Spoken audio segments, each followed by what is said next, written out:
Good morning, Africa. Good morning, Zambia. You're watching the Prime Breakfast Show coming to you live on Topstar Channel 1 and streaming live on our Facebook page. That is that is PTV2 Zambia. We're also streaming on our YouTube page and on our website. So you can follow us and you can call through and you can come to the comment section and give us your comments and follow through the conversation and give us what you think. Rhoda, good morning.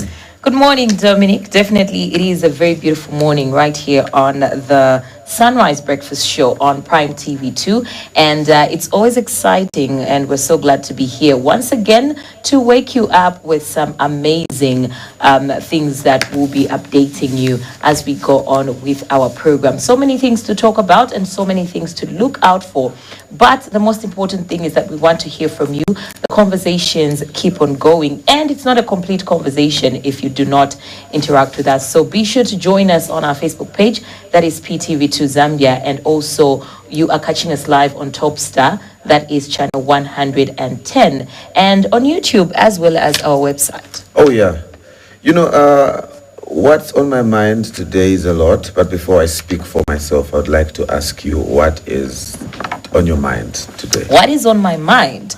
Actually, today is World Cancer Day, okay, which was on the 4th of February. It has been on my mind in that it is a very serious concern, you know.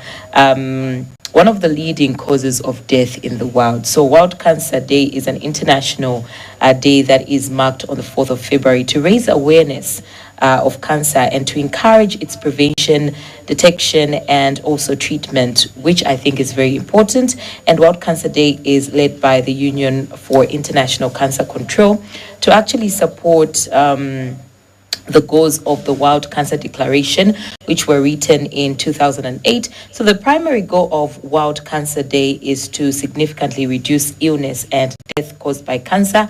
And also it is just an opportunity to rally the international community to end the injustice and preventable suffering from cancer.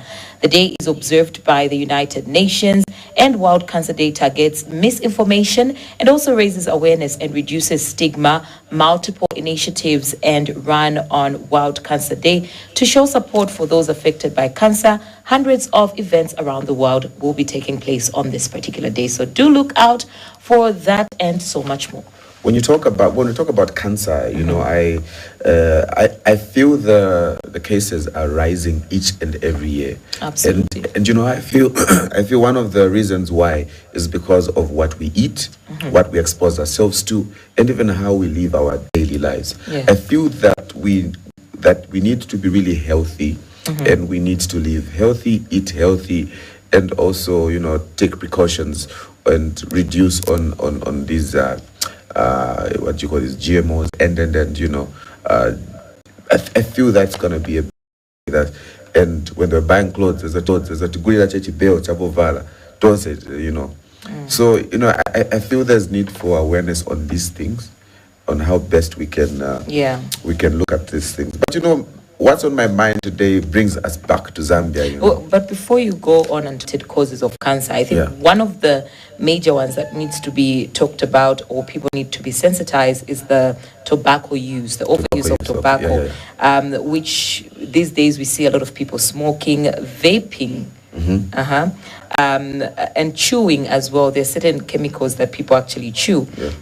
So this is actually linked to lung, mouth, throat, and bladder, pancreas, and more cancers in related to that. There is also alcohol, which increases the risks of liver cancer, breast cancer, mouth and throat, and also colon cancers. Unhealthy diet as well, and not to talk of obesity and physical inactivity as well. So we need to be careful with the, you know, sort of things that we do on a daily basis. So alcohol is on the list? Yes. It affects your liver. So, you know, you're at risk of everything in moderation is okay. But when you overuse it, I have a friend that vapes like almost every day, and she has a collection of those to my vapes.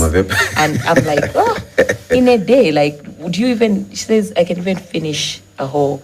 So it's in moderation. I think when people start, they start okay, and then it becomes an addiction as you go on. So everything we do, we must just be careful. And also, early detection is very important. So we need to make sure that we go for regular checkups at our health facilities to prevent the spread of cancer. All right, that's quite serious. For me, as I was saying, what's on my mind brings us back to home. The Alliance for Zambia, these things need reduction, and these things need to really reflect, and there's need for inspection on really what is going on, and consumers should actually feel these reductions. This is my excitement. I don't know if you've noticed, some shops and some stores have got different pricing in commodities. Yes. And one funny thing is that you'd find some commodities, for example, when you look at some detergent pastes, those that are made from outside and brought inside, and those that are made locally, you realize that there will be maybe a slight difference of maybe 3/4. The ones that are outside, that come from outside, are cheaper, but the ones that are locally made are quite expensive. I don't understand the logic behind that. I don't know if the cost of producing things in our country is more expensive, probably, or cost of producing things from outside is cheaper, because in the graphs of economy. Absolutely. I think the other morning we were actually talking about the reduction in fuel prices. Fuel prices, yes. And we did ask this question to say, how is this benefiting the ordinary Zambian citizen? I think these are the things that we need to see, that if there is an announcement that, prices have been reduced, we need to be seeing them. We need to be seeing changes. We need to feel them, We don't want just the department to feel it. Those ones who are car dealers, because them is that when the dollar goes down, they go and buy cars, And those that get paid in dollar should feel it alone. No, we should all feel the reduction, and we should all feel the increase in this thing. They should come back to home. Yeah. So that's what was on my mind today. But of course, today, those that are watching us on Topstar, those that are watching us on Facebook, some watching us on YouTube, and those also following us on our website would want to know what to wear today, how the weather is across the country. This is the weather report that we have for today.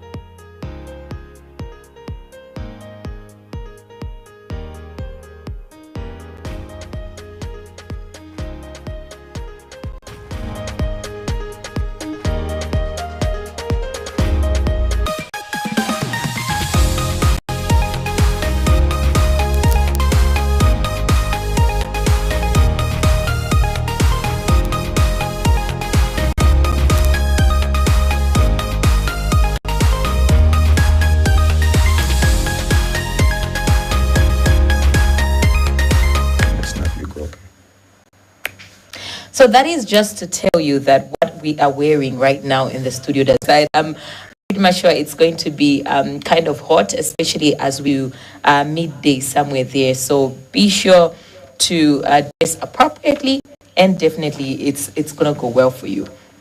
Now, obviously, as we go on with the breakfast show, we do have quite a number of things that we'll be talking about. And speaking of guests, we will be joined by Timothy Mulenga Sapato, who is aspiring member of parliament for Matero. And of course, we will also have a representative from the Tonse Alliance, just airing out some views and some questions that people have been asking, especially on social media, in regards to the Rangos and what people should look out for going forward, especially that we are heading to the elections. That and so much more to come on our Sunrise Breakfast Show. But right about now, let's have a look at what our money market looks like.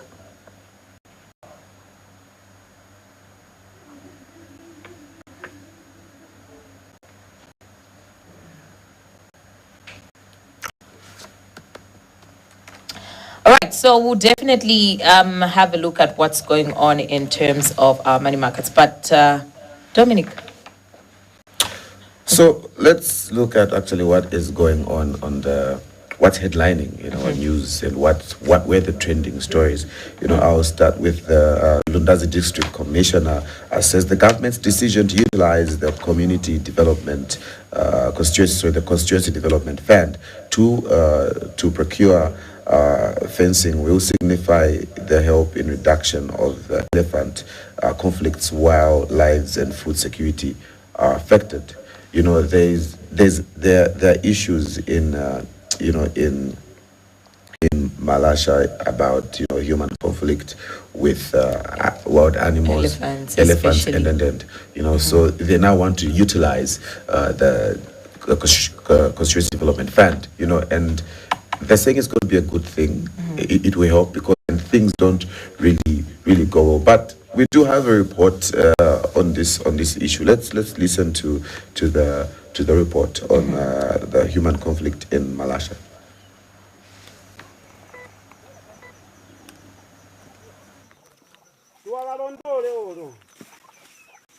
I hope I'm not in your frame.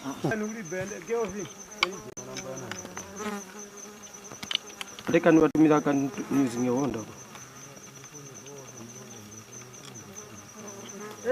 Setikutokozani poti pasa kwa fensi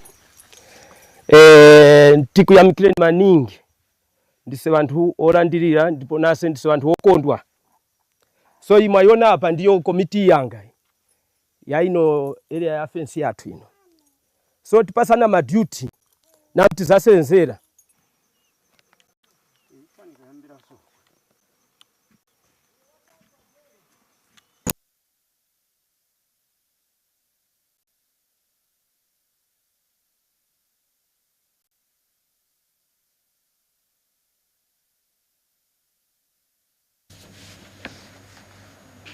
All right, thank you so much. That's the story on the human conflict and the elephants, and we're looking forward to seeing things being done differently because, of course, these things disturb and interrupt the humans and also my plants, what we fields and. So I believe going forward, this fencing is going to be a good thing for each one of us. But yes, let's look at the money markets. Our money markets are ready for today.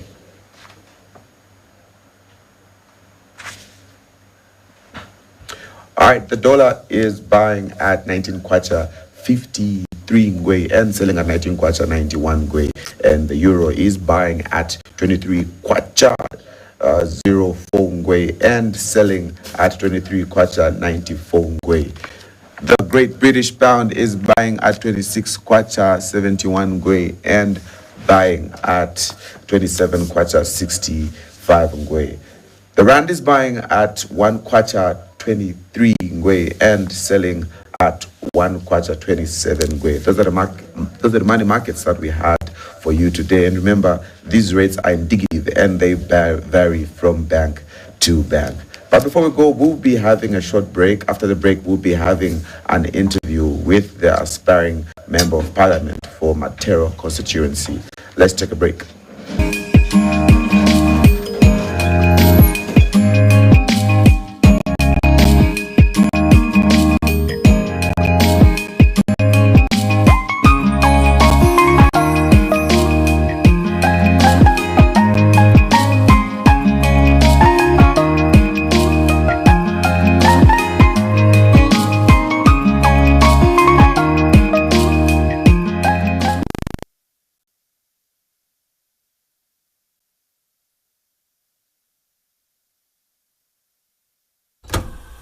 Early in the morning, fire on the stove, love in a pie, that's the life we know. From the fields to the table, every bite it shows. Primarily me, the taste of home. Primarily me, the taste of home. Primarily me, the taste of home. Mama in the kitchen, we never eat alone. Primarily me, the taste of home. Primarily Meal, pure, proudly Zambian, the taste of home.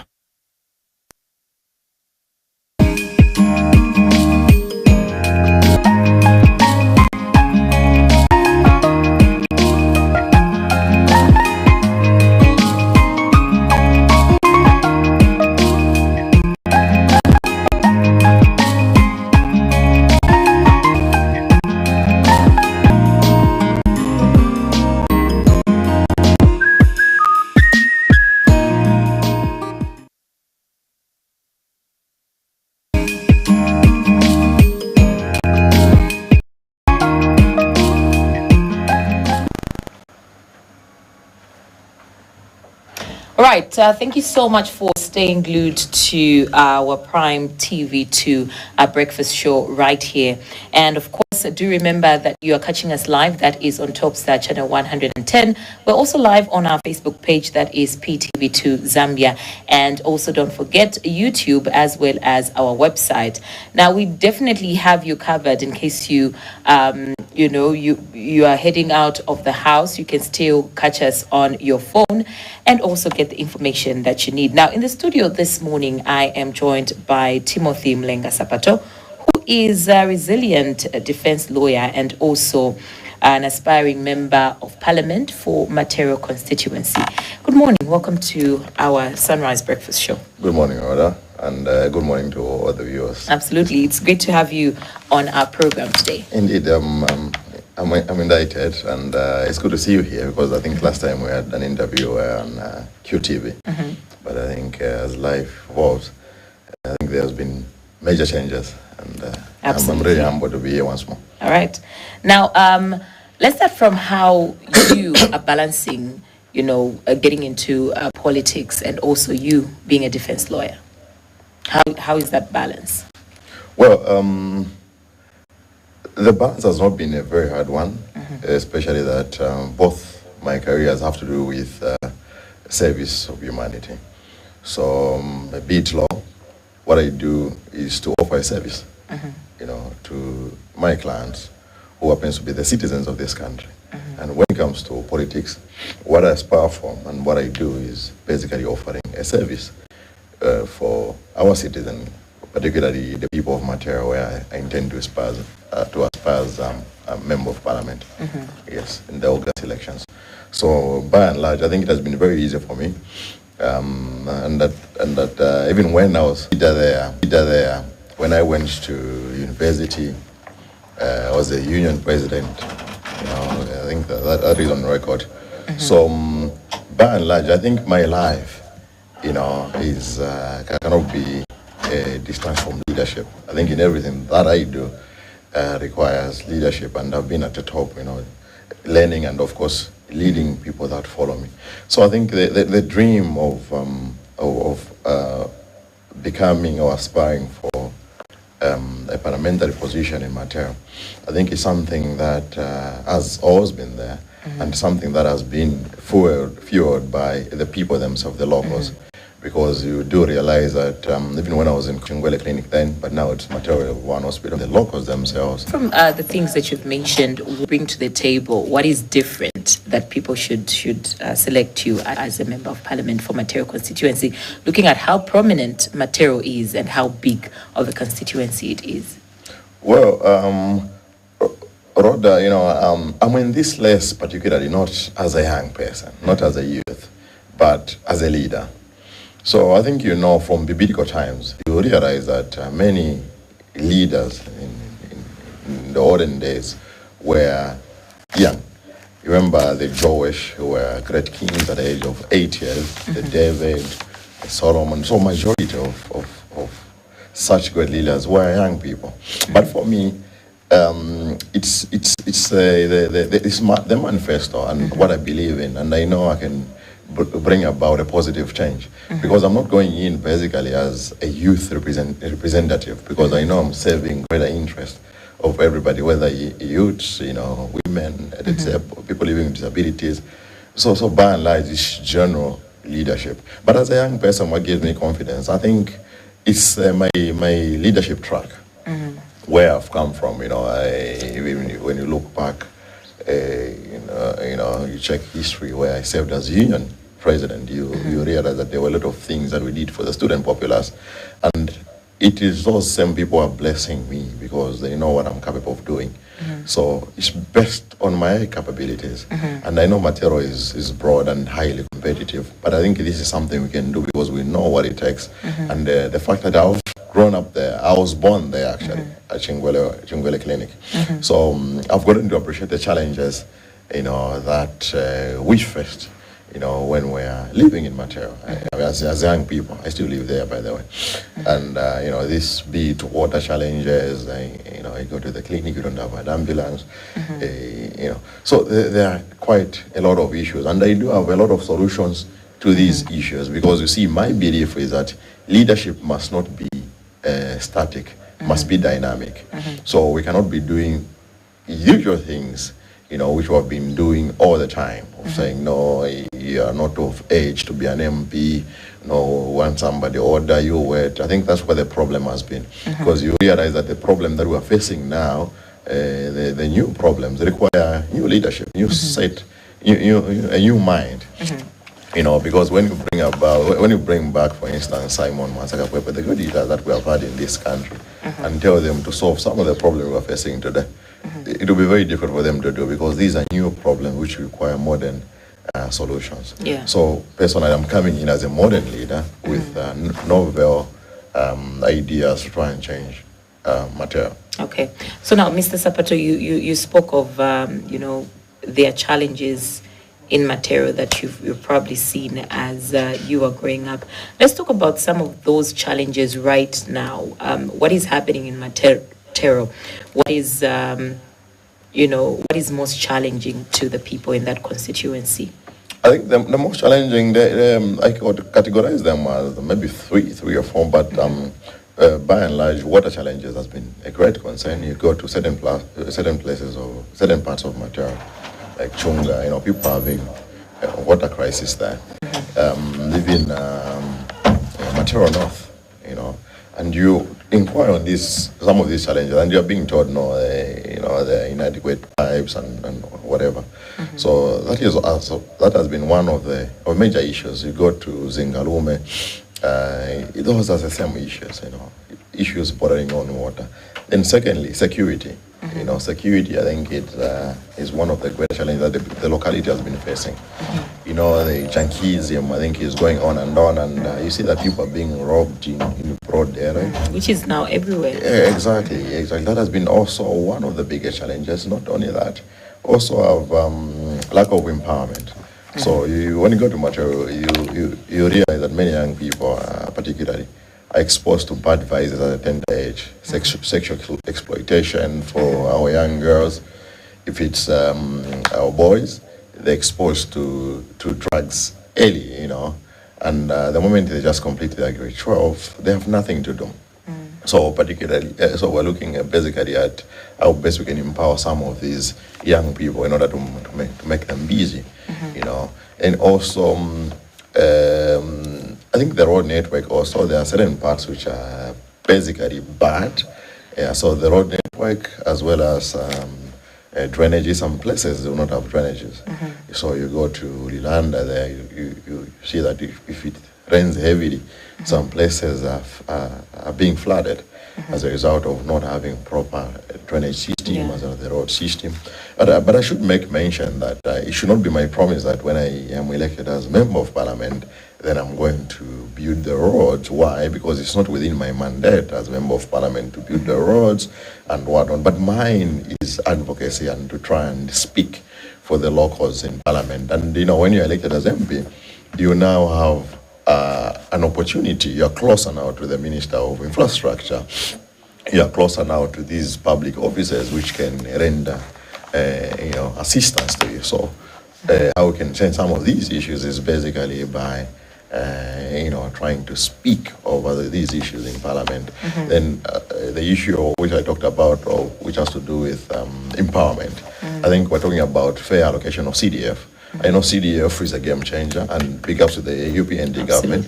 But the challenge we have is, you know, application, selective application of this CDF, because you realize that it's usually considered as a party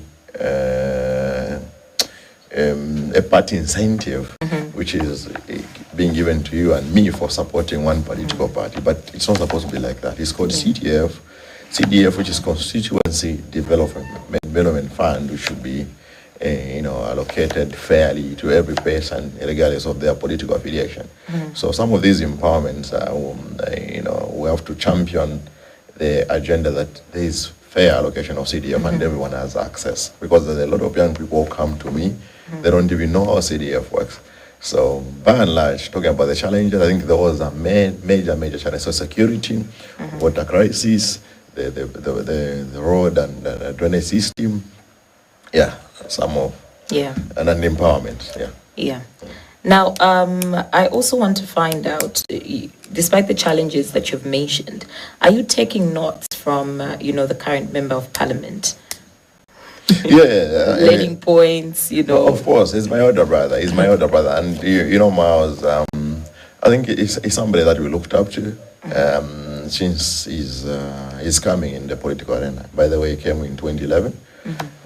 So I get so much, I have so much admiration and respect for him, and especially that there are people who come to me and others tell me that, look, you're not popular, can you do more? So I tell them that, where did Miles come from? Because I see myself in Miles, in the way we're doing things. The way he started, exactly what I'm doing is what Miles was doing, but now it's an household name.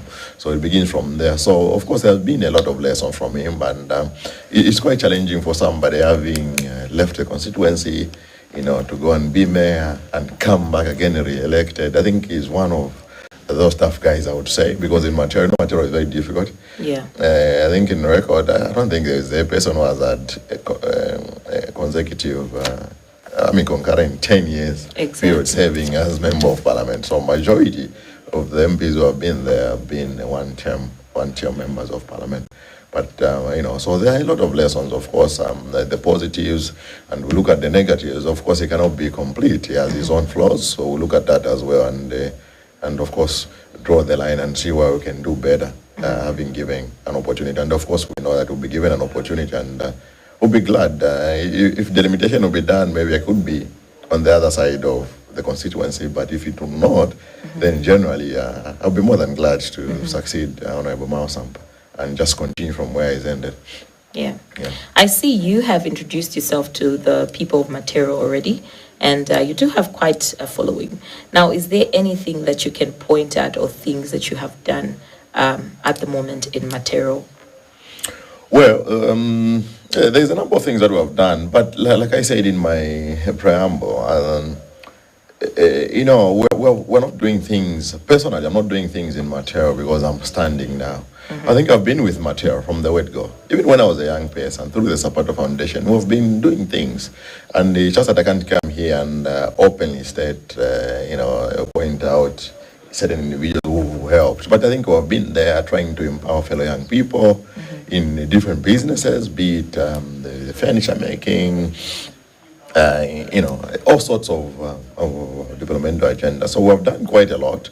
And it's easier now because if you see, I recently came on the political landscape and openly, and people have welcomed me as if I'm somebody who has been in the game for a long time.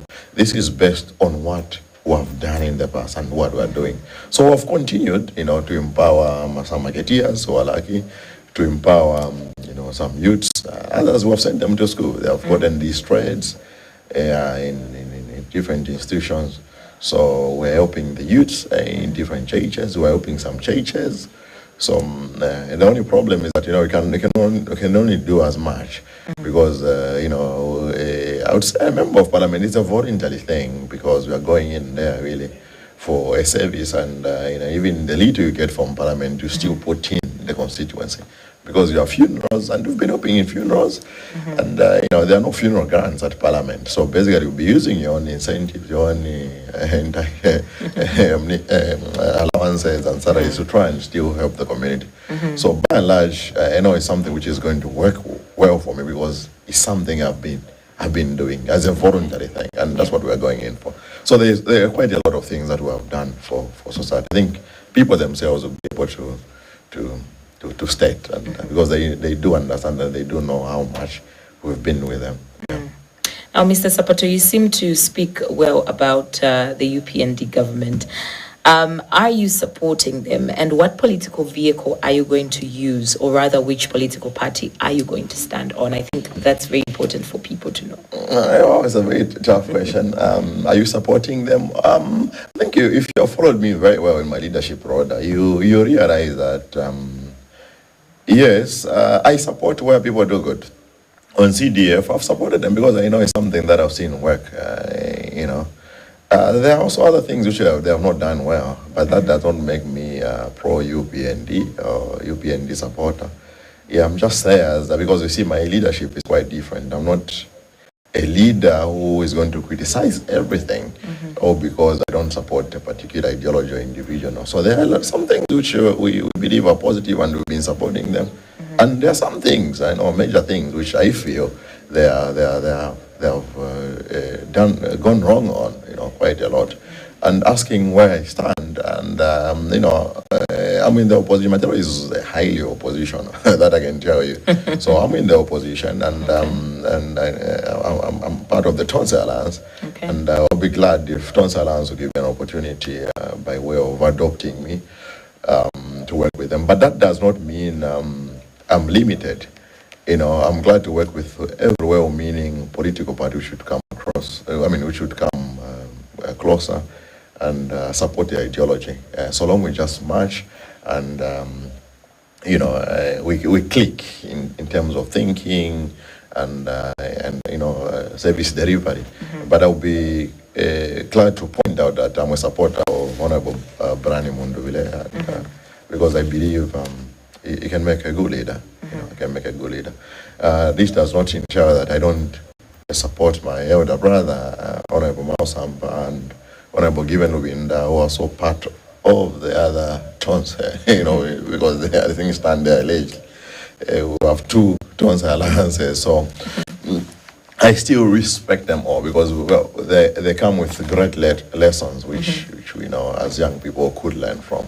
Yeah. But by and large, I think I'm a supporter of Brani Munduvile, and if it means going, to the political fight, I think I would go with Brad. Okay. I think that answers your question. Yeah, it does answer my question. Now, seeing what is happening in the Tonse Alliance, there has been quite a number of wrangles, especially that we're in election season, we're going towards the election. Do you see them giving an easy win to UPND because of what is currently going on and their undecisiveness and, yeah. I'll tell you, Rhoda, that I think what is happening in the Tonse Alliance, what has been happening, I think is selfishness on the part of our leaders. That I'll be glad to mention.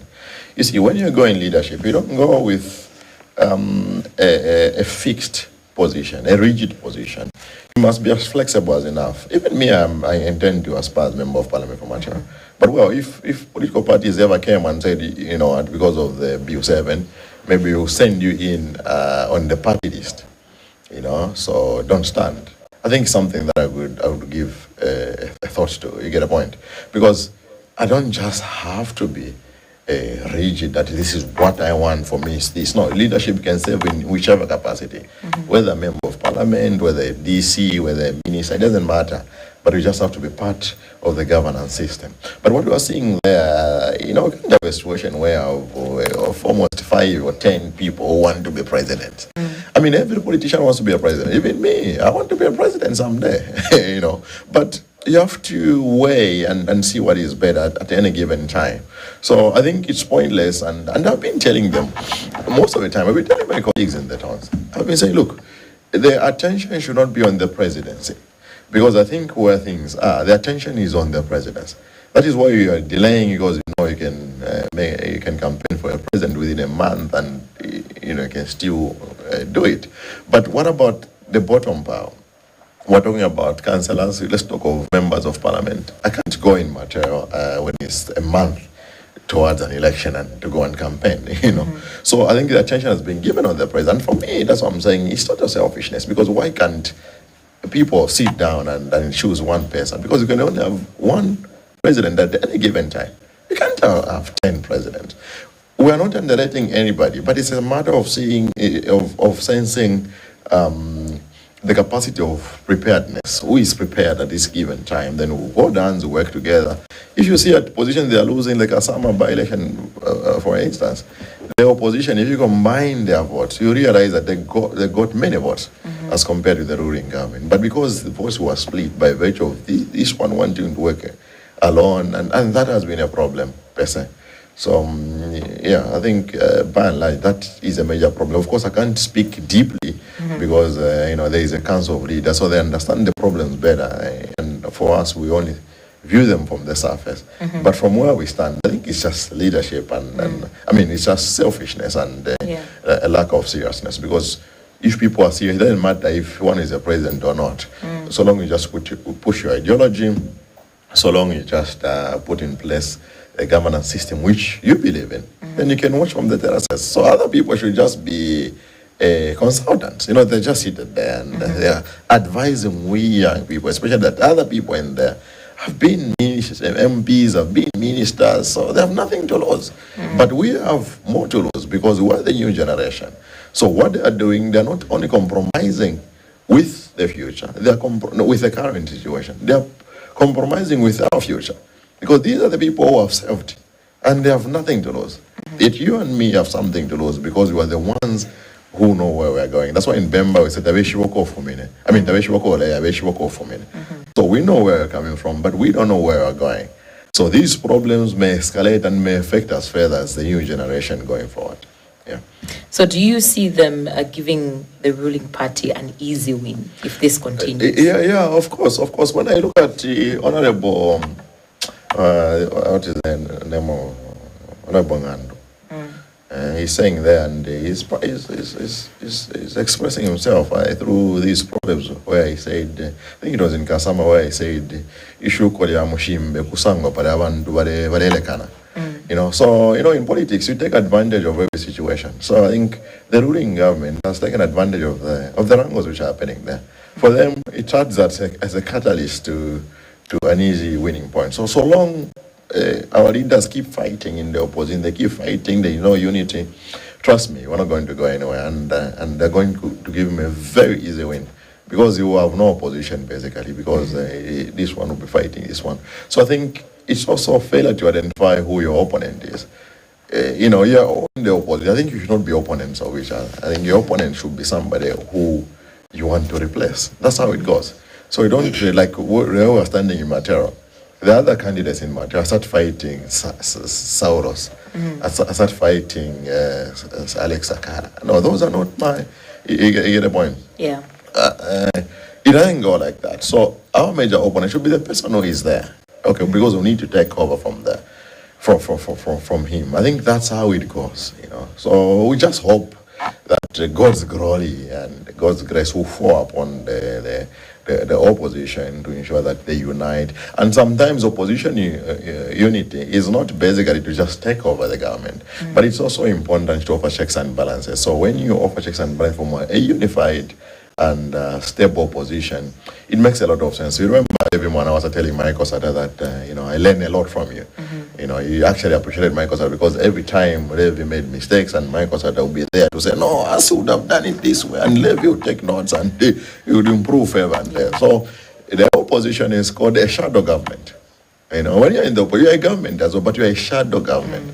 So even when you offer checks and balances, they should be meaningful and beneficial also to the government in office. But when you keep fighting each other as the opposition, then I think you're losing yourselves and you're affecting the future of this country. Absolutely. Right. So, Mr. Sapato, what is your message to the people of Matero this morning? Okay, well, my message to the people of Matero is simple. You know, it's a well-known fact that we'll be going to a general election, and Timothy Mlengazabara is standing as your member of parliament, and we are very optimistic because of the support we have been receiving, and we know this is something that we have already gotten. So I think for me the plea is that let us protect our votes when that time comes, to ensure that we put in a credible leader, you know, a more credible leader, so to say, and somebody who's coming with new leadership ideas. Not only that, let us work together, because even when I go through as member of parliament, it is not my responsibility alone to start delivering a service, but I want to work with the locals. That is why I want to create, you know, different groups, you know, groupings, so as to share power. So that these other people are well vested with affairs to do with funerals. These ones, youth-related matters. These ones, you know, people living with disabilities. So that at least, you know, we deliver a service together. Because for me, I don't want to work. When I go to parliament, I'm not going there as an individual. Yeah. You know, I'm carrying thousands of residents of Matero. So let us work together now even at the time that you usher me in office as your member of parliament. So I'm still humble, and I'm really appealing to you that let us work together to ensure that you send me to parliament as your member of parliament. Thank you. Thank you so much for coming through to our Sunrise Breakfast show this morning. Thank you so much for having me. I really appreciate it. I've had a great time. Absolutely. There you have it, ladies and gentlemen. That was Timothy Mlenga Sapato, aspiring member of parliament for Matero constituency 2026. All right, so we do continue with our Sunrise Breakfast show. Do remember, you're catching us live on Topstar. That is channel 110. We're also live on our Facebook page, PTV2 Zambia. I do hope that you stay tuned. We'll be back shortly.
Thank you so much and welcome back. As you're watching the Sunrise Breakfast Show, coming to you live on Topstar, channel 110, and streaming live on our Facebook page, that is PTV2 Zambia. We also streaming live on our YouTube page and also on our website. Now we delve into the world of sports with, of course, the big man, JC, who is, when I look at him, I don't see sports though, I see football. I think that's the only sport that I probably know because it's widely talked about. My friends like to play FIFA. They always play FIFA, and I always wonder why. And they always like to watch soccer. Yesterday there was a match. I think Arsenal was playing, I'm not sure, but it was everywhere on everyone's status. And now we have JC, who's going to talk about sports as a collective and just inform us what's going on in the world of sports today. Mr. JC, good. And it's very surprising that Dominic looks like one of the coaches in Europe and one of the players in our country. I'm not going to mention the names, but obviously I'll take him one day to go and meet them. They look alike.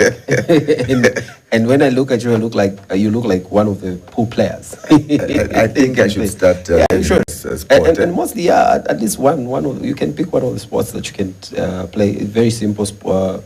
It takes a lot of thinking and everything. Chess. Pool. I think you can play pool. I think I can. It's found in places you like to be found. Oh, yeah.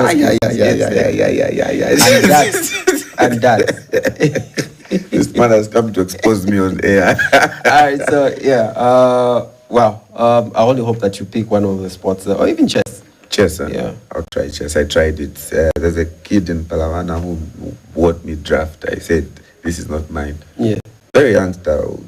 2 minutes, I was out of the game. Serious? That's draft. I was like, what more chess? No. 2 moves. 2 moves. There was a tournament, a chess tournament. This person was thinking that he's bigger than this child. Mm-hmm. She just did 3 moves and checkmate. It was really that. 3 moves. And she said there was even too much. I needed to do 2 moves. Serious? Yeah. Okay, so just getting into sports. Last night we were watching one of the greatest games in as far as futsal is concerned. Zambia were playing against Ghana in Ghana.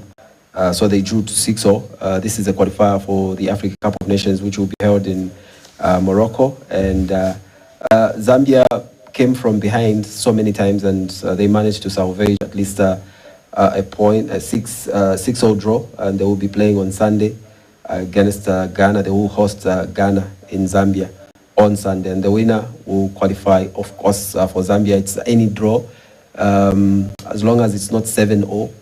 Any draw below 6, they qualify to the Africa Cup of Nations back-to-back. They qualified last time around. It was held in Morocco again, and Zambia didn't do well. Morocco beat them, but I think they tried. They beat Ghana 5-2, the same Ghana that they're playing against, so they will be meeting again on Sunday. And away from futsal, we've got pool. And the pool team is already in South Africa. The tournament started on the 2nd. It will end on the 7th. That is Saturday. That's when we're going to have a grand finale. We've got 30 players that are participating in this particular tournament. Of course, as you can see, that we do have the women, the men that are playing in 3 categories of sports. Of course, we're talking about the Heibo.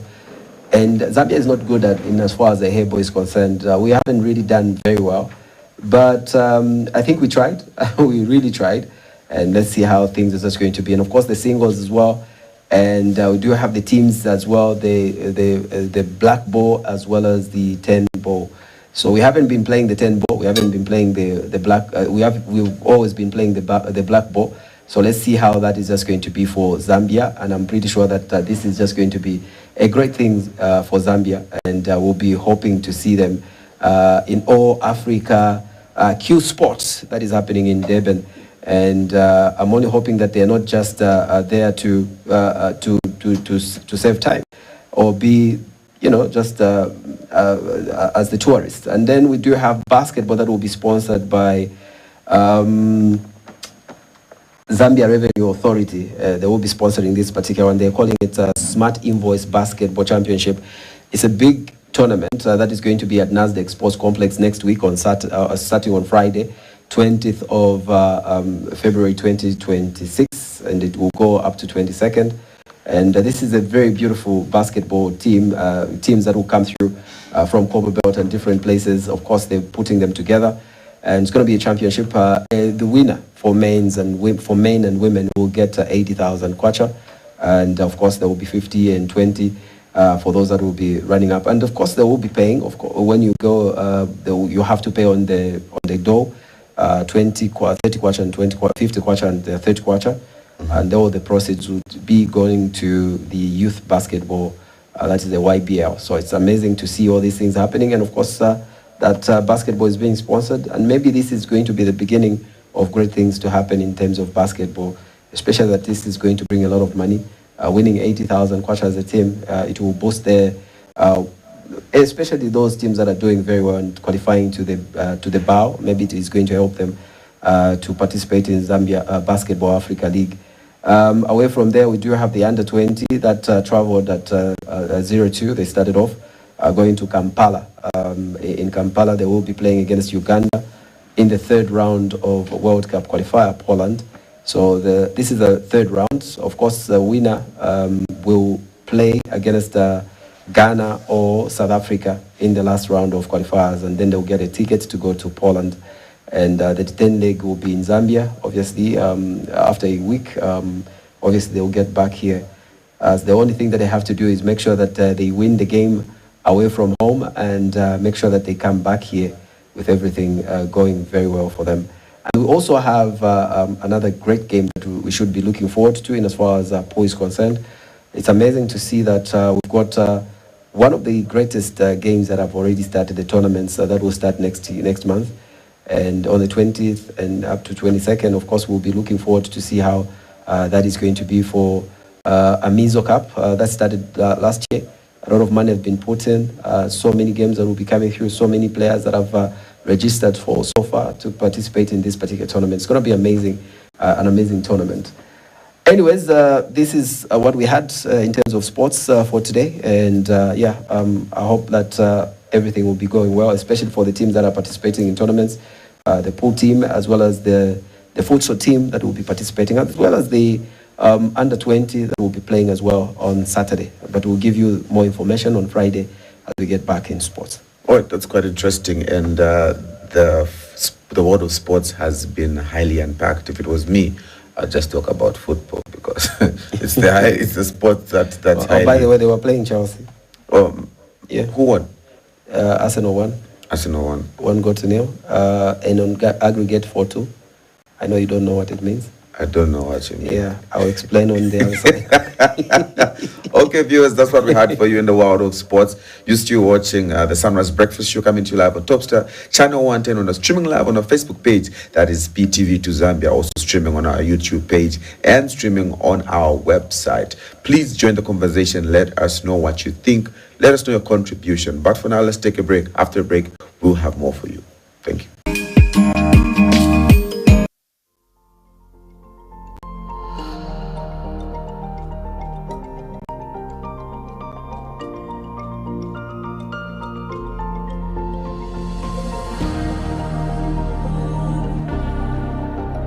What do we stand for? We stand for possibility, for the belief that every tomorrow begins with a choice made today. We stand for growth, for curiosity that pushes boundaries, for knowledge that prepares you not just to adapt, but to lead. We stand for community, for minds that don't just think, but connect, for hands that don't just build, but uplift. We stand for experiences that shape you, for friendships that anchor you, for courage that carries you beyond this place. Here you become more than a student. You become a maker of solutions, a believer in dreams, a contributor to something greater than yourself. This is where purpose meets possibility. This is where futures are built. Chas Brook Bassar University, where you stand for what matters.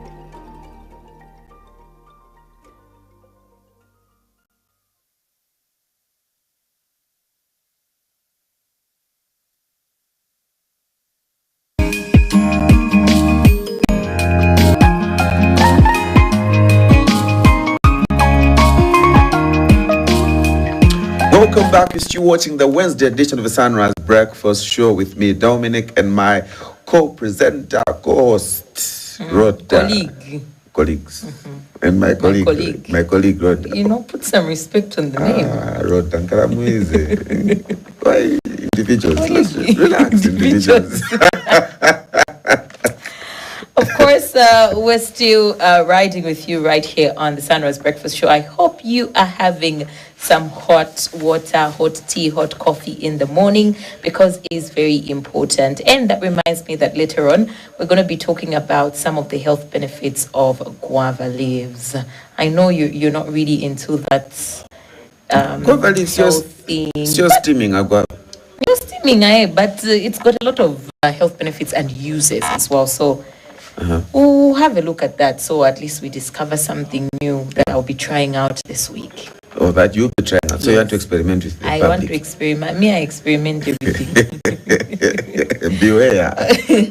All right, so getting back to our news, truck drivers operating through key transit points like Lusaka and Livingstone have raised serious concerns regarding the deplorable conditions of Monze Town Council truck parks and the lack of secure sanitary parking facilities. So speaking to Prime TV2 News, Willard Liswaniso said drivers face serious challenges with parking spaces at Monze Town Council truck park because of the deplorable condition of the truck yard. So Mr. Liswaniso is actually appealing to the Monze Town Council to consider working on the truck yard to help drivers park without any challenges. We do have more details in this report.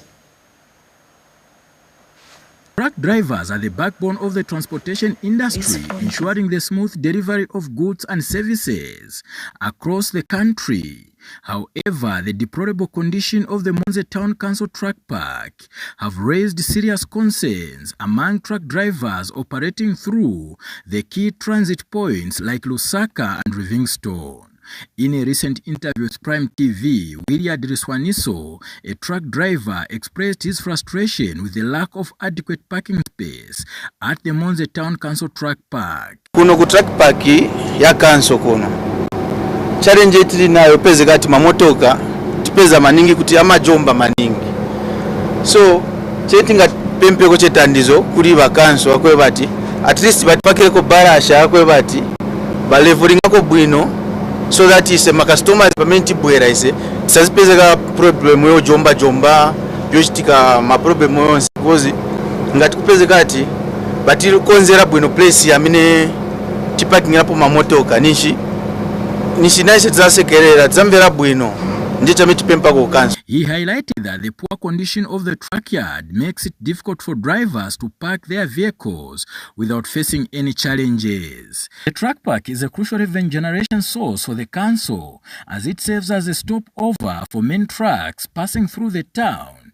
However, the poor state of the truck yard may lead to a decline in revenue collection for the council. Best Musanja, another truck driver, emphasized that they have been engaging with the local authority to address the issue, but no action has been taken so far. So challenge menda maningi mutraki pakipa council kuinacho bachitana tukakatekwa nani.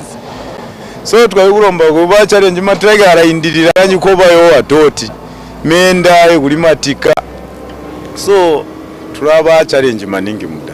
Efforts to get a comment from Monze Town Council failed as they were unavailable for a comment. The lack of a secure and sanitary parking facility in Monze District of Southern Province is not only a concern for truck drivers but also poses a threat to the safety and hygiene of the area. John Shikabe, Prime TV News in Monze District, Southern Province.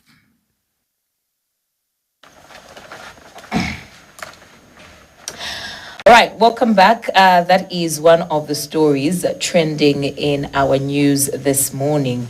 And of course, moving on, the Zambia Association of Manufacturers, ZAM, says more than 30 manufacturing companies have either implemented or are in the process of implementing price reductions following improvements in the country's macroeconomic environment. And ZAM President Mohamed Umar says the move reflects the sector's commitment to responsible pricing and providing tangible relief to consumers.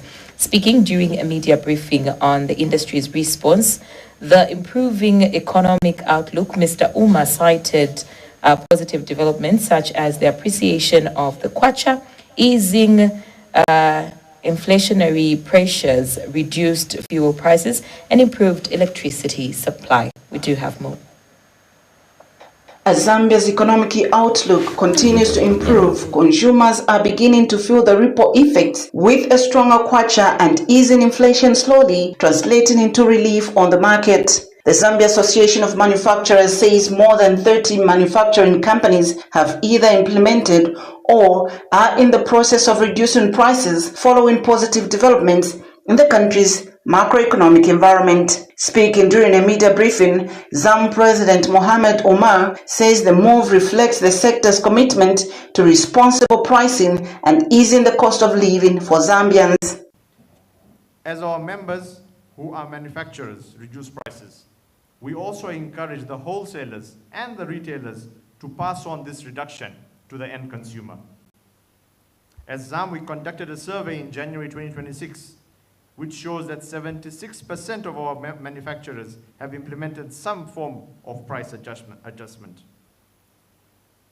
Notably, sectors such as agro-processing, milling, paints, pharmaceuticals, and plastics have recorded price reductions of between 5% and 20%. Manao Mattress Company was also present at the briefing and announced reductions in the prices of some of its products. We are specialized into foam products. We make foam mattresses, spring mattresses, cushions, divan beds, fiber pillows, and foam sheets, foam chips for pillows. We also expanded into making sofas and duvets. So, looking at the unimaginable environment that has been provided by the government of the day, and also thanks to ZAM for the support that you've been giving. We've managed to reduce our prices from January by 15%. Meanwhile, Public-Private Dialogue Forum Director General Jacqueline Chimba has appealed to traders to also lower prices so that households can fully benefit from the improving economic conditions. This demonstrates that consistent engagement between the public and the private sectors can deliver tangible, positive outcomes for the country and for the ordinary citizens.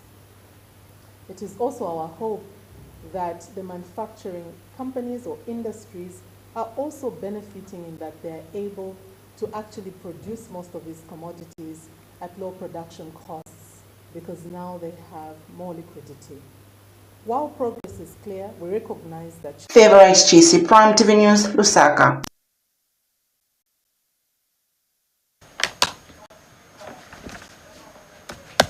Right, so moving on in another story in Livingstone, a critical water crisis has hit Kabila C and D townships in Livingstone, forcing residents to begin searching for water as early as 03 hours each day. Now, speaking to Prime TV2 News, residents say they wake up early in the morning to queue for water from households with private boreholes, a situation they say has raised serious security concerns.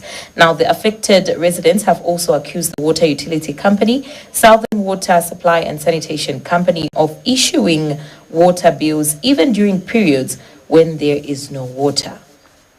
Serious water challenge in Kabila area of Livingstone, specifically C and D sections, remain a serious conversation that needs government intervention. We are not happy. We are not happy. We are not happy at all. We are not happy. We need water here. We need water. Local people confirm waking up as early as 03 hours to go and queue for water from those who have personal boreholes, a move that raises serious security concerns. Tima oka 03 kwenda kuviguju kuja. Pesa malai na full. Kuti titape manzi 12 hours. Manja wa government vatiganzira bwanji kuno kumaloni kumasi na madi iseveneleka ndise tunafikira pipe umummasente wanafaka pipe koma wanakangwa kuleta mavalve bati yankatukulibe mavalve kampani yonse zamnuza igakagwe mavalve ibana guti banywe manzi anilesi bamwiba yabunywa manzi amuzima damu nko bapkayira mabwoge agambo gagubula manzi. Some of them have allegedly received water bills from the Southern Water Supply and Sanitation Company despite not receiving water, questioning this move by the water utility firm. Batubikira ima meters. Ma meters barari dinga every month mabill arazwa but no order. Ina amempe ambao idasa uri bill ya 500 kwacha. Njo bakandisesa last week baswasko. Others feel disappointed. Bati kujindija kuti bayanda ma election bayanda ma vote balabola gutwambira gwamba kuti tulomba ma vote ino gutubikira manzi jigaga buti natuchula twanaka na ifa tuli bantu kuno next time tatwakaba votere mwamona twanaka tatukweta amenshi kuno awe tulefwa amenshi na ifwe kuno bantu bagari kubora guhoterwa kuromba mahoti bagahoterwa kwa bahotera kwa batambura inoti batujitire kibatwambira tabatujitiri. The water utility firm, through its public relations officer Longo M. Tumwenu, says it is aware of Kabila be able to work on that. Meanwhile, area councillor Mubita Muiva says the local authority has also a plan with regard to the problem at hand. So our thinking is we connect the D and C section to the Swasco line. We're using cash for work. Actually, we started with cash for work. They have been digging. For now, 2 weeks ultimatum has been given to the water utility firm to work on this problem. Kwalmbota Mwanangombe, Prime TV News in Livingstone, Southern Province.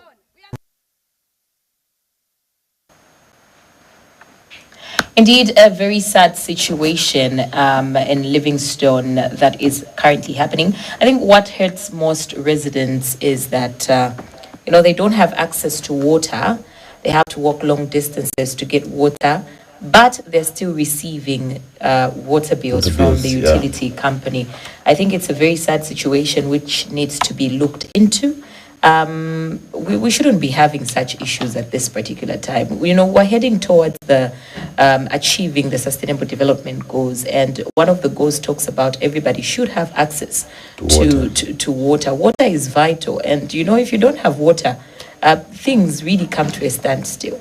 Yeah, that's actually very true, and you know, this issue of water should be a thing of the past. Yes, and our civic leaders, especially our councillors, should actually go out there and pioneer and make sure that this water is accessible, clean and safe water, because water is a need to each one of us, and clean, safe water is what we should always advocate for. Yeah, but today's breakfast show is packed with the Tonse feel, you know what I mean? We've got a lot of people talking about Tonse. We had the Member of Parliament who's part of Tonse. We also are soon having and going to queue into a conversation where we have the Tonse representative coming to speak and share some few insights about Tonse itself. It's quite politically Tonse packed today.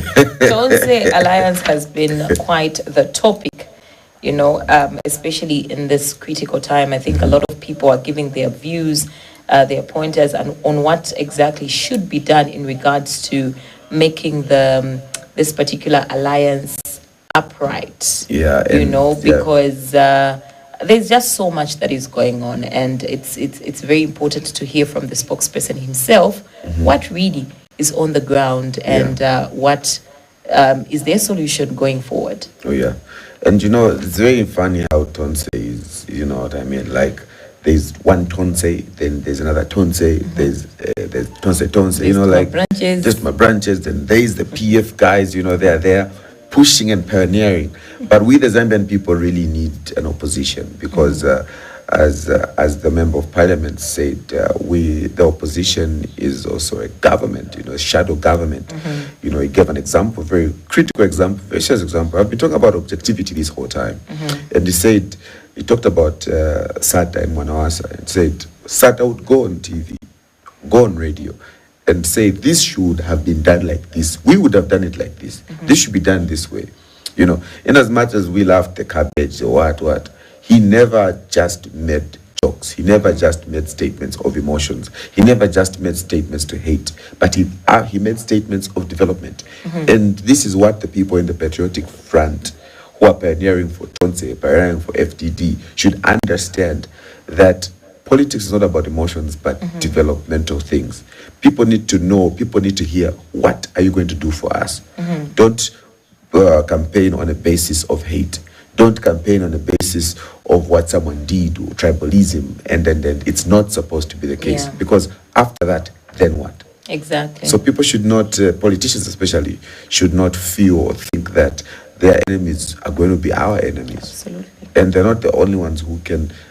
The problem is that when you start to fear the only person who can bring development, that's where your downfall comes in. That's where the problem comes in.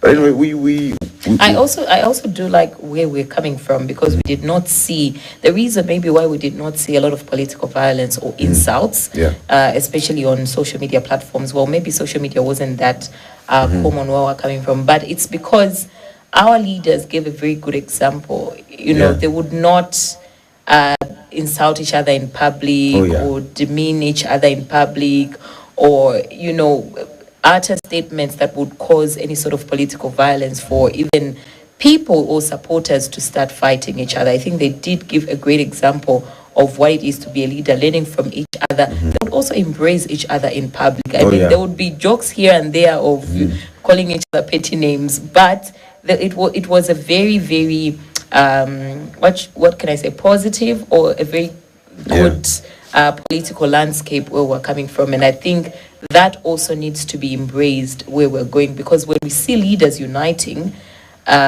we also, the supporters or the people that are going to vote, would see our leaders are giving us a very good example, and this is what we need to see. Even the jokes. Remember, I think there was a time when a monkey, we don't know this, Rupia, and he laughed and said, you know what I mean? Yeah. At this time, we don't have such jokes. You know, I don't think the UPND or HH can joke about Mao Sampa. I don't think Mao Sampa can joke about HH. I don't think Brian Munduvile can make a joke about who's this president who went to South Africa wants to be Makebi, and that rapport or that energy, that chemistry is not there. The politics that we are seeing is the politics of serious hate is not right at all, because at the end of the day, there's supposed to be continuity. For example, road was ufunko pangi wai, then the time is up. Afunko yamba pena sira rodi kwa mwepa kabopanga. But because before you were in the opposition, you were only hating on what the government at the time was saying and was doing. You cannot even finish that thing. You have your own thought of development. You have your own thought of what to do. And at the end of the day, that slows development. The Christian Churches Monitoring Group has called on political players to uphold peace, respect, and electoral laws and adhere to the Electoral Code of Conduct ahead of the 2026 general elections. And I love the fact that, the church has also been speaking a lot lately in terms of political issues. The church really holds a very vital role in this capacity because, they speak to the masses. Usually when our pastor, our priest speaks, we hear them. True. Because it's coming from a place of love and unity and peace. That is what the church is actually there for. Yeah, and the church is a neutral ground. It's supposed to bring us close together. And, that is why, the churches should somehow, somewhat distance themselves from affiliation into this politics, because the moment we start to affiliate ourselves, it becomes a problem and we don't know where to turn to. It becomes very political. And you see this where politicians now, a certain political party will start to support a certain political church and now support ownership. And now, it's like in the previous government, we had, it was the Catholics, now it is like the Adventists, and now there are those fights because the leaders who were there belong to certain denominations. It's not supposed to be the case. The church is a neutral ground. Even in war, there are rules. That if there's war somewhere, these soldiers are trained. You cannot bomb kuri church or kuri hospital. You can't. Mkati kuri ndio ya uka ya buka so mzambia pa mkatabira ku church, you're going to be protected.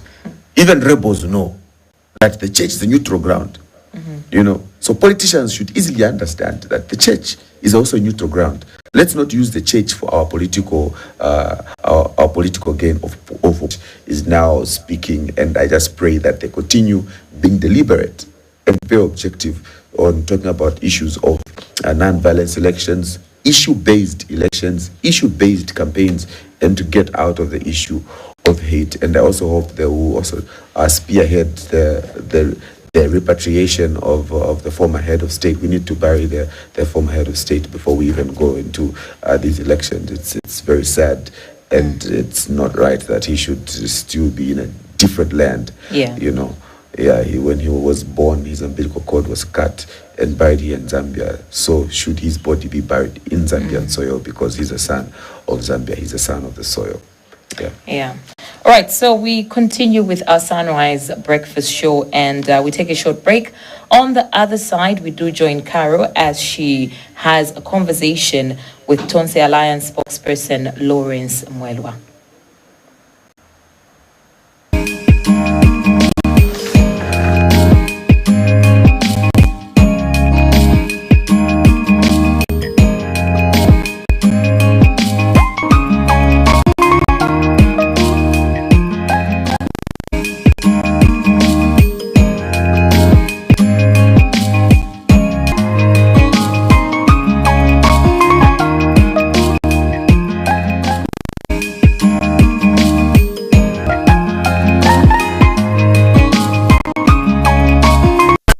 Mushomali kwata Top Star Decoder Bushe kwalishiwa kutila kutimpatamba Prime TV to Zambia pa channel 110 na chakutila mlefu okumfa amalyashi ayalekanalekana okufuma kunchende n'okumalyashi n'embira nsuma mu misi eno. Welcome back. We take it to Zambia's political landscape. With me in the studio, I'm joined by Mr. Lawrence Mulwa, who is going to help us unpack the political issues. Good afternoon, Mr. Mulwa. Good afternoon, Doctor. Dr. Mulwa, apologies for that. Yes, good afternoon. How are you? Is it afternoon or morning? Good morning. Both afternoon, morning. I think in a rush. You can cut.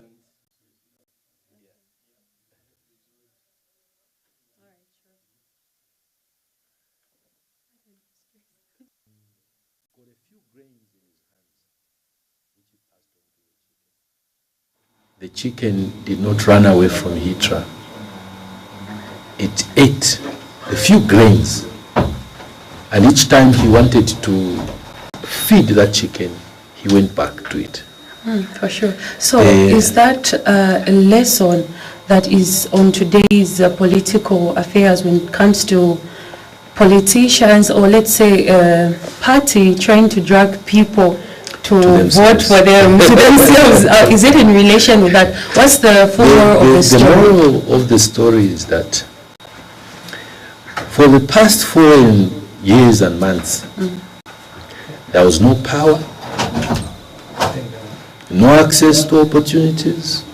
Things were hard generally. The food prices were going up. Everything, the dollar was out of control.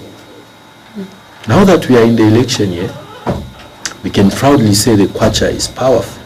For sure. We can proudly say that, fuel prices are going down. We can proudly say that we have power, like in my house now. 24/7. Almost 24/7 power.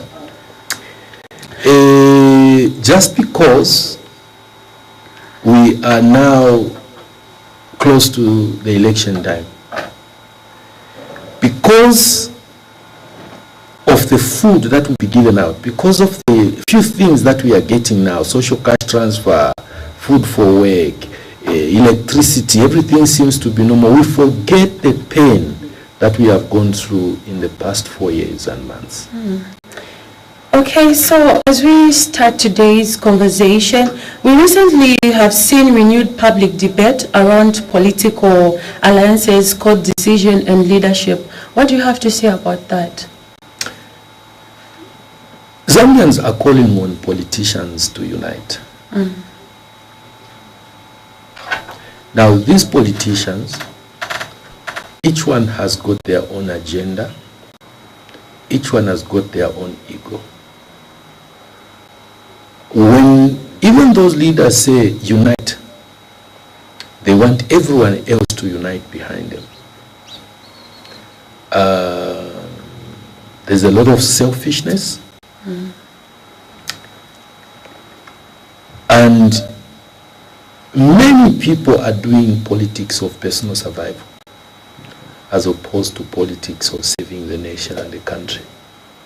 And so we are challenged, but of course not crushed. There is still hope, and that hope lies in none else but the Tonse Alliance. And with time, and if you do permit me, I would be willing to take you through what has happened. For sure. How is it? The time that President Edgar Lungu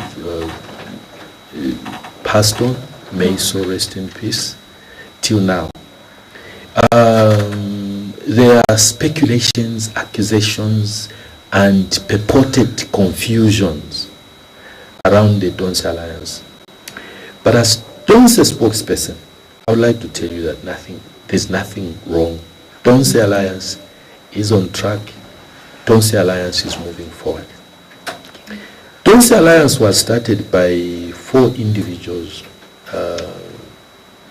Dr. Chris Zumani Zimba, Mr. Chano Dangwira,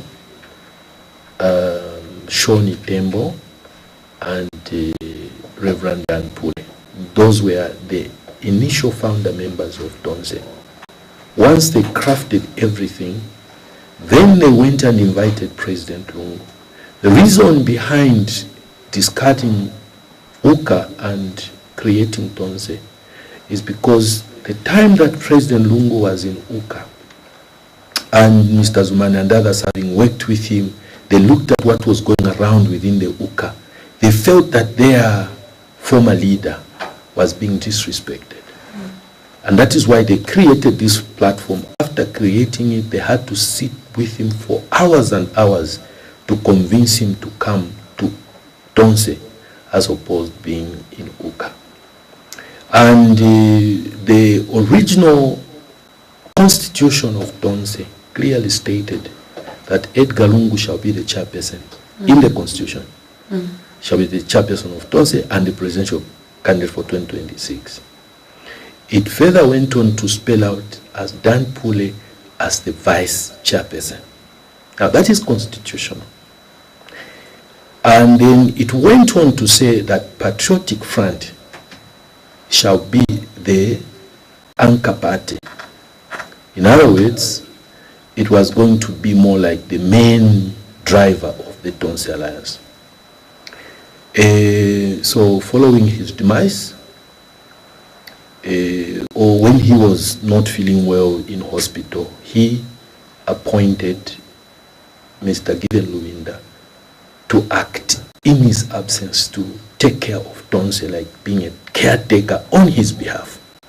So that authority existed for as long as the one that delegated the power to him was alive.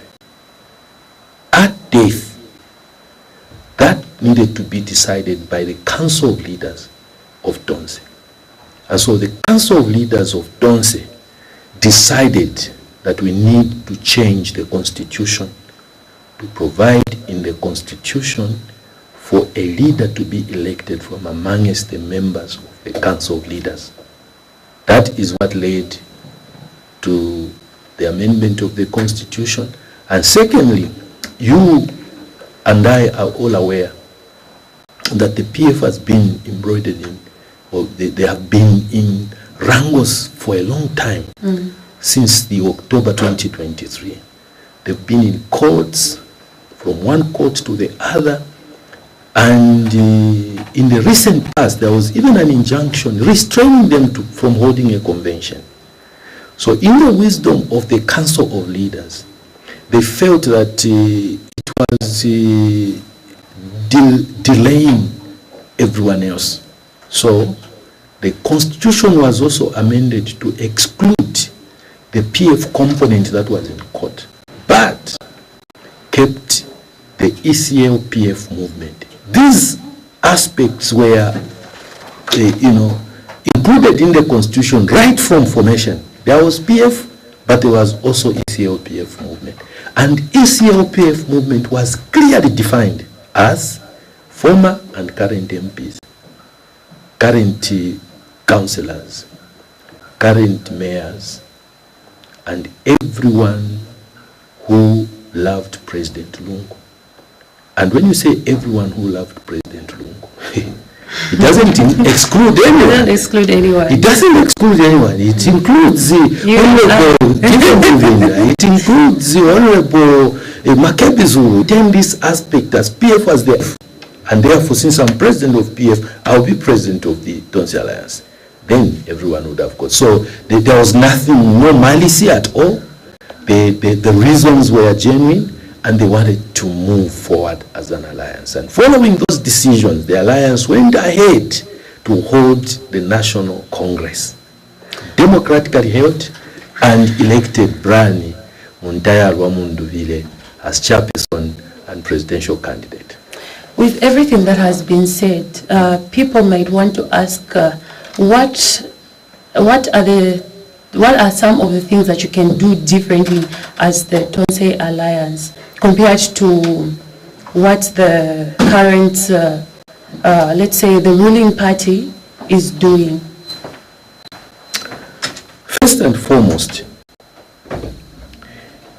there is a feeling in this nation that Zambians are divided. Okay. By tribe, by political affiliation, by religion, and so on. Tonse speaks to that aspect first and foremost, because Tonse means all of us. It means coming together. It speaks of unity. It speaks of doing things together.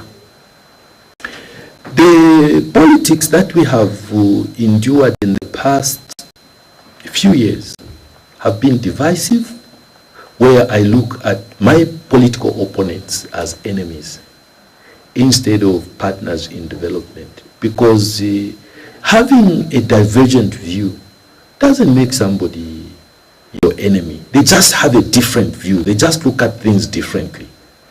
A very perfect example that I will give: my own wife has her own political dream. I don't interfere with that. I have got my own political dream, my own political beliefs, my own political ideologies.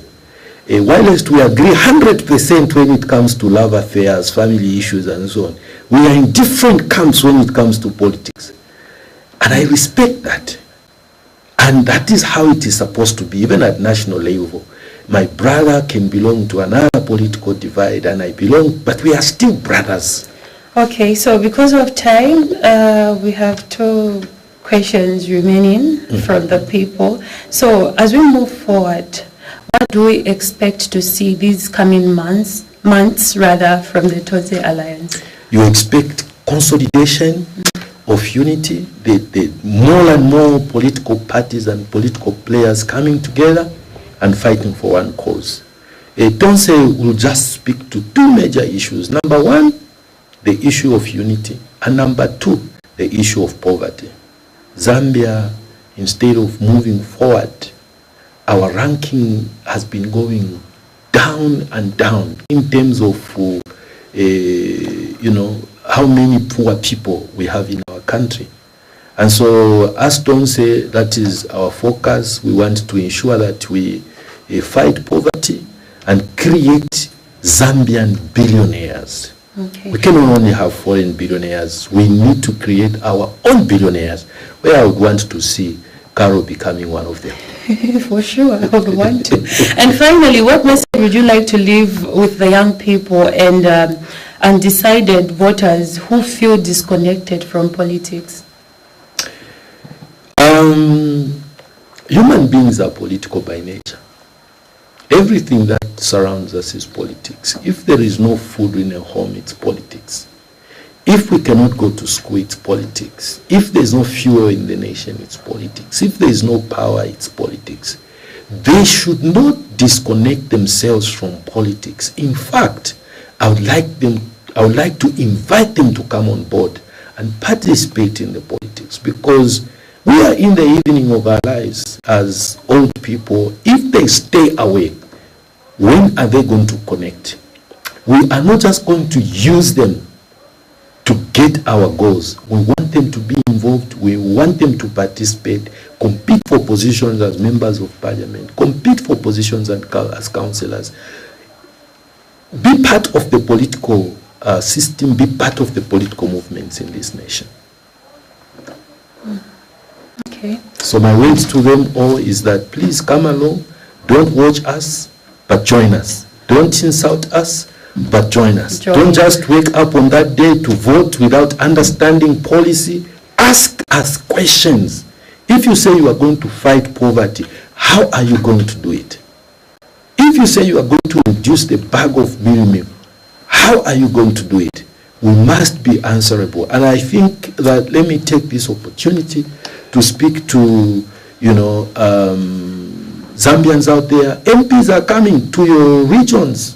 As I close, many of them will come and tell you things that are unconstitutionally possible. They are not constitutionally possible. They will come and tell you, we'll do this, we'll do this, we'll do this. You ask them, does the Constitution give you that power? Debate, don't just agree. For sure. Thank you for joining us. Thank you for shedding more light on today's politics and everything that has to run. It was good to have you in the studio with us. Thank you. Thank you, Carol. Thank you, Prime TV, for the opportunity. And thank you, Zambians, for listening. All right. Thank you so much. We'll be right back. Shema alikwata Top Star Decoder. bushe pwalishiwa kutila kutimwa tamba Prime TV2 Zambia pa channel 110 nga chakutira mlefu okumfa amaliashi ayalekanalekana okufuma kunchende ishapusana.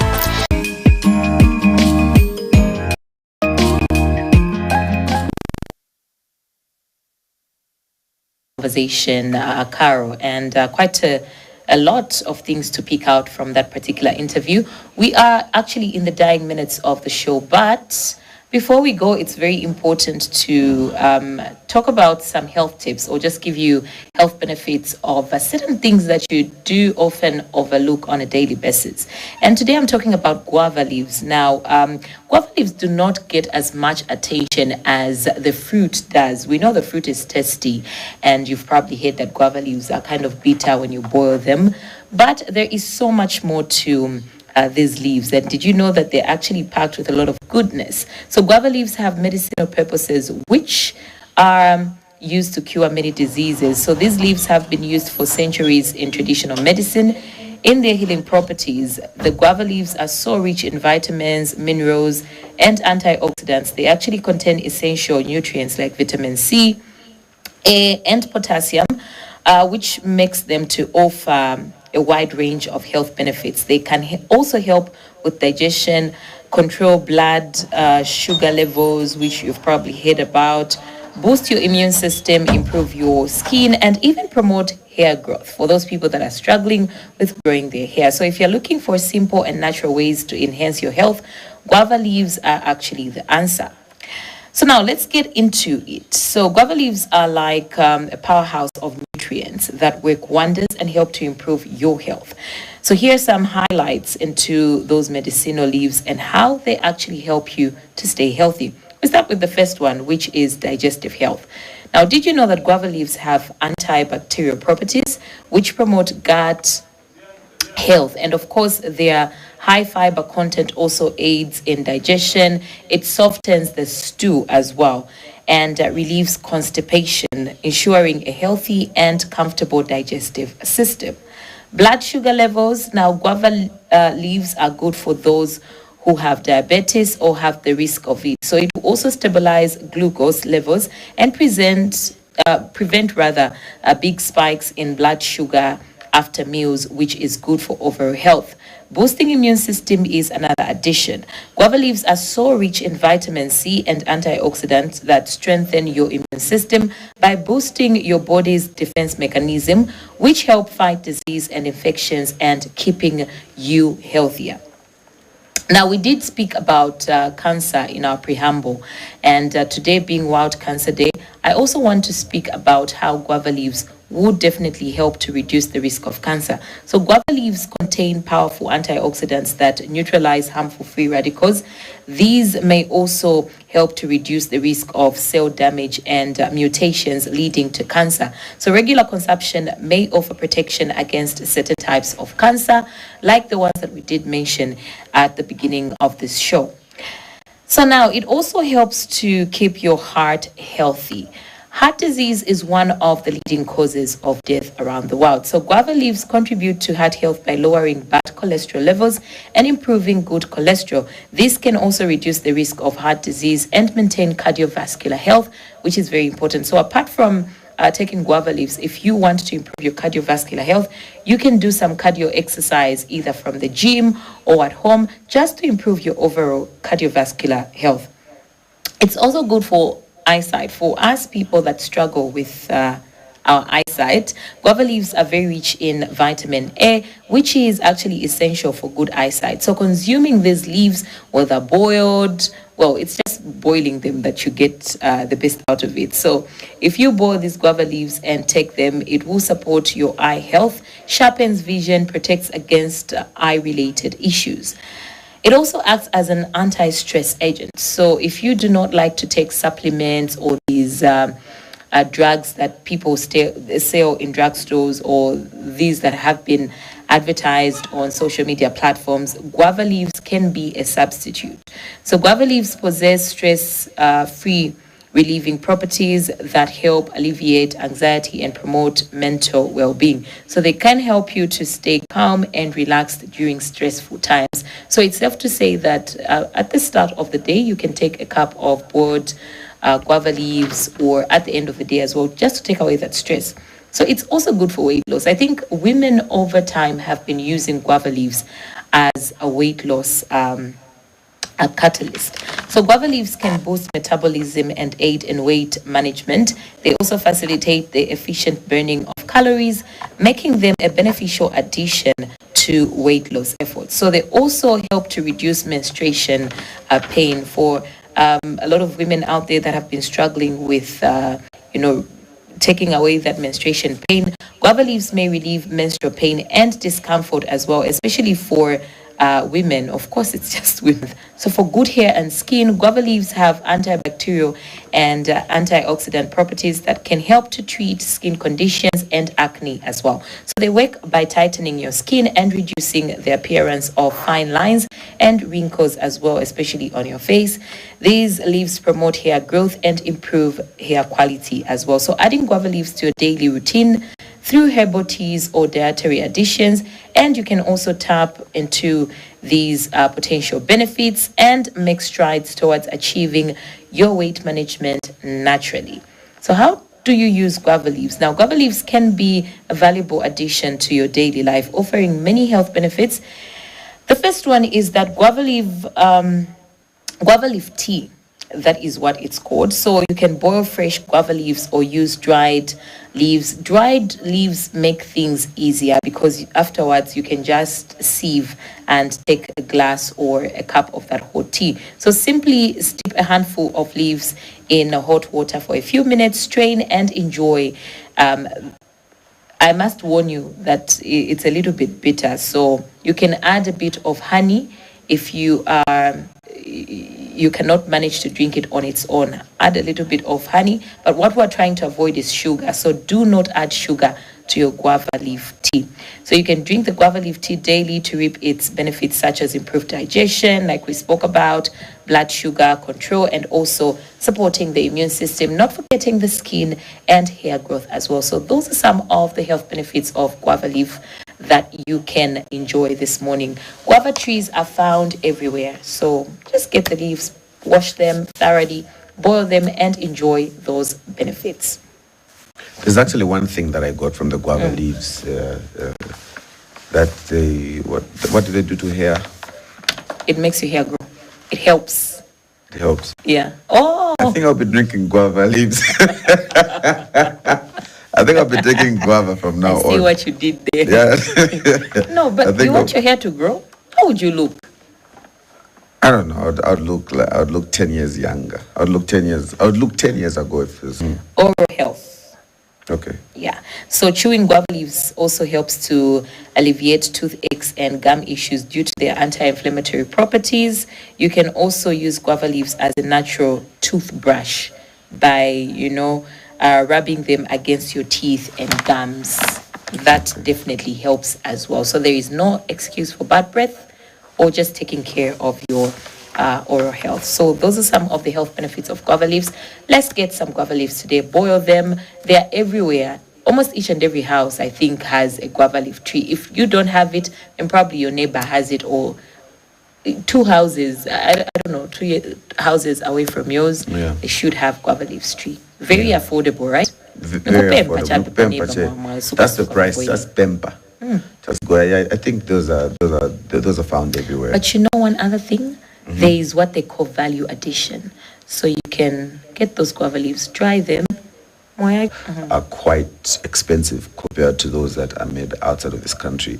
Hence now it's not supportive for business. It's not attractive for business. Yeah. Very few people are in business. And maybe that is why we have so much smuggling going on in the country.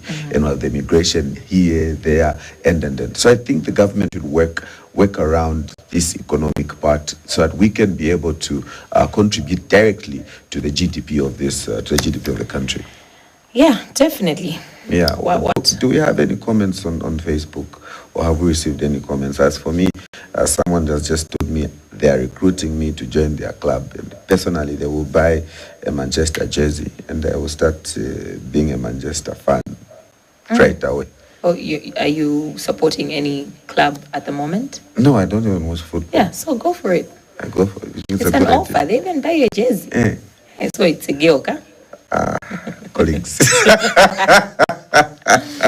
Anyways, that brings us to the end of today's edition of the Sunrise Breakfast Show right here on Prime TV2. We're so grateful that you could join us on a beautiful morning like this one, and we do hope that you enjoy the rest of the day. From me, your host, Rhoda Mlinga, and my colleague, Dominic, we say goodbye and thank you.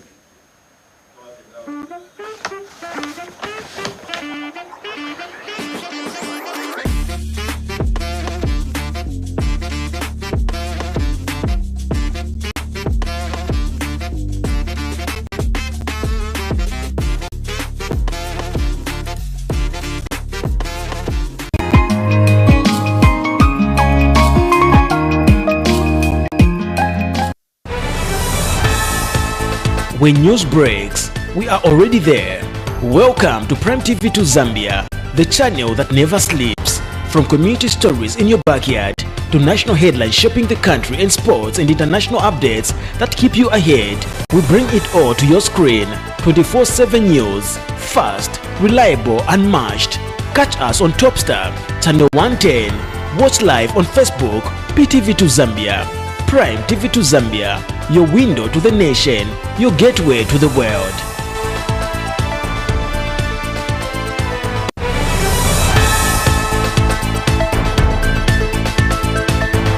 Ni munindidegota ya Topstar. Ngati muli nayo, onererani kanema ku channel ya tsopano ya Prime TV2 Zambia pa channel 110 kuti mumvetsere ku nkhani zotyapuka mwatsatanetsatane. Izi ndi nkhani zochitika ku madera amene mukhala ndi kwina.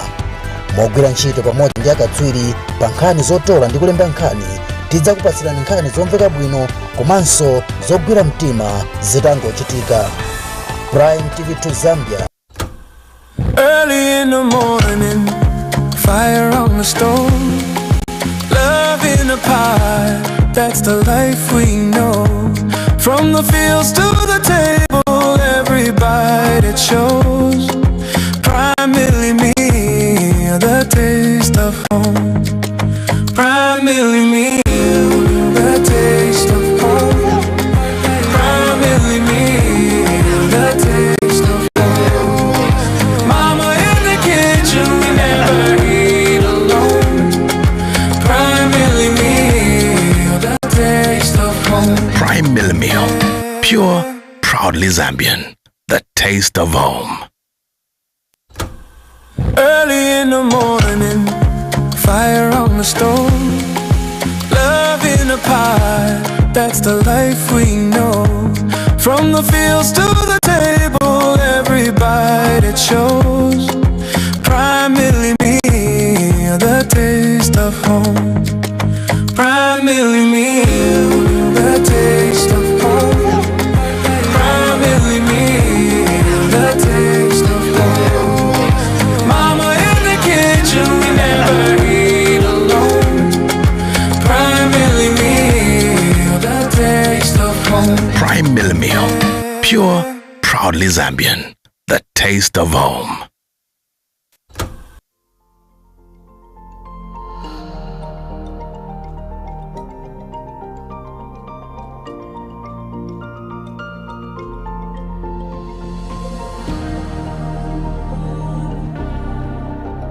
What do we stand for?